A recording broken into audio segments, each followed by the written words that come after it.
আজকের ভিডিও দেখে কারো যদি জিভে জল চলে আসে আমার কিন্তু কিছু করার নেই। আসসালামু আলাইকুম। আজকে আপনাদের আমি দেখাবো আমাদের রংপুর শহরের মজার মজার সব খাবার, যেগুলো রাস্তার পাশেই পাওয়া যায় এবং যেগুলো খেতে অনেক মজা, কিন্তু এগুলোকে জাঙ্ক ফুডও আপনারা বলতে পারেন। তো মাসে একবার দুবার তো এগুলো খাওয়াই যায়। তো আপনারা যারা রংপুরের তারা কিন্তু ইতিমধ্যে বুঝতেই পেরেছেন যে আমি কোথাকার ভিডিও করেছি। হ্যাঁ, এটা আমাদের রংপুরের পৌরবাজারের পাশে। এই যে বিভিন্ন ধরনের বট, হালিম, তারপরে খিচুড়ি, তারপরে বিভিন্ন ধরনের ভাজা পোড়া, চা। এখানকার চাটাও কিন্তু র চাটা আপনারা খেয়ে দেখবেন, এটাও কিন্তু অনেক টেস্টি। তো আমরা দুজনে দুইটা হালিম নিয়েছি, সাথে বট নিয়েছি। তো খাওয়ার পর ভালোই লেগেছে, ঝাল ঝাল, যারা ঝাল খেতে পছন্দ করেন তাদের কিন্তু ভালোই লাগবে।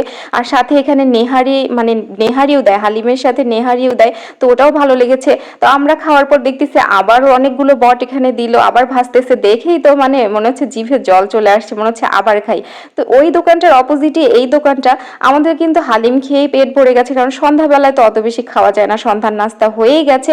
কিন্তু এই দোকানের এত লোভনীয় খাবারগুলো দেখে কি নিজেকে কন্ট্রোল করা যায়?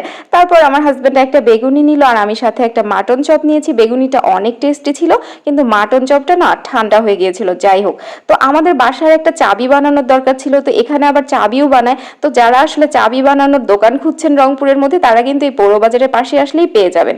তো তারপর আমাদের প্ল্যান ছিল, মানে আমাদের সেকেন্ড প্ল্যান, যে আমরা সন্ধ্যার নাস্তা করব, তারপর আমরা বাইকে করে লং ড্রাইভে যাব, যত দূর যেতে ইচ্ছে করে যাব।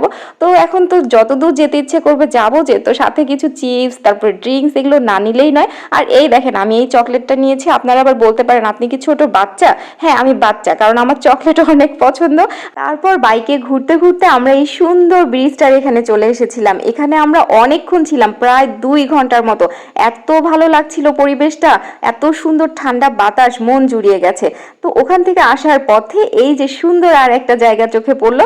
এটা তো রংপুরে যারা আছেন তারা জানেনই, এটা হচ্ছে চিকলি ওয়াটার পার্ক বা চিকলি পার্ক বলে, ওইটা যাওয়ার রাস্তা। তো খুব সুন্দর করছে, এখানে বসারও জায়গা আছে এবং রাস্তাটা এত চওড়া, পাশে হচ্ছে এটাকে বিল বলে, চিকলি চিকলি বিল। তো খুব সুন্দর, এখানে অনেকক্ষণ সময় কাটালাম। তো এই যে ওটা কিন্তু ছিল চিড়িয়াখানা, আসার পথে দেখি ফাঁকা, তো চিড়িয়াখানার সামনে একটা ভিডিও করে ফেললাম। আর এই যে আমার প্রাণের শহরের রাস্তা, রংপুরের রাস্তা। আর এই মসজিদটা মনে হয় সবাই চেনেন, সব জায়গায় এটা আছে, এটাকে মডেল মসজিদ বলে।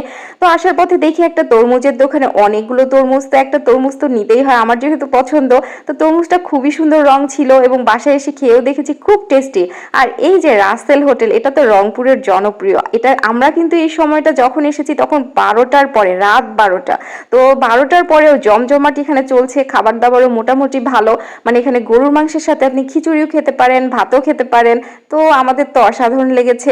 মানে খাবার দাবারের তো দুর্নাম আমি করতেই চাই না, তারপরে ভালোই লেগেছে আমার কাছে। তবে গোস্তটা একটু শক্ত ছিল, আর একটু নরম হলে মনে হয় ভালো লাগতো। তো যাই হোক, এই যে এখন আমরা বাসায় ফিরছি। রংপুরের ওয়েদার রাতের বেলা মরুভূমির মতো হয়ে গেছে, ঠান্ডা ঠান্ডা, আমার তো রীতিমতো ঠান্ডা লাগছিল।